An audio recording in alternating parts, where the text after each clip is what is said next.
Hey everybody, welcome back to the channel. In this video I want to go over my DIY e-brake system that I use.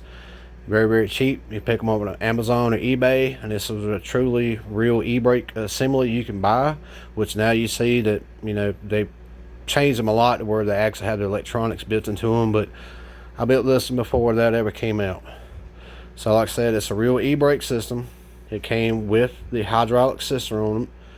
So that bolts correctly into the back, and you can see I added a bolt right there. So we'll get into the reason why.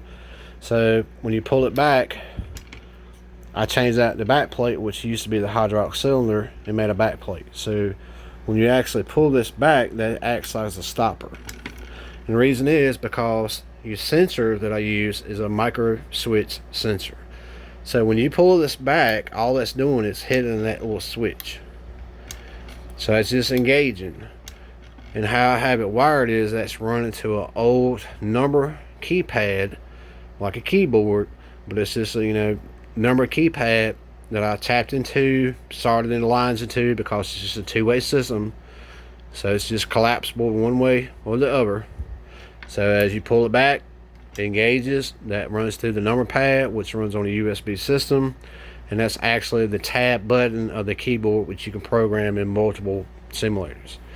And then for the true effect of getting rid of the hydraulic cylinder on it, I just put a spring on it. And I covered this in one of my videos that I did on my pedals, to how you can change your pressure rations and stuff like that. So all that is, it's as simple as spring. And as you see, I moved them a couple times to get it just set the way I want it. This thing really is strong to pull. Feels, best you can get it to be in a real e-brake system. Now the original handle on it was very crappy. Like, I can't believe how crappy it really was. So all this is a dowel rod. It's a 3/4 inch dowel rod. And all I did was take and drill some holes, put some bolts to it. I wrapped some 550 cord around it. Just some, cheap little electrical tape. Give a little bit of that color effect to it. Works really well.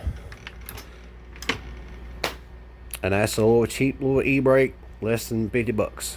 Works like a charm.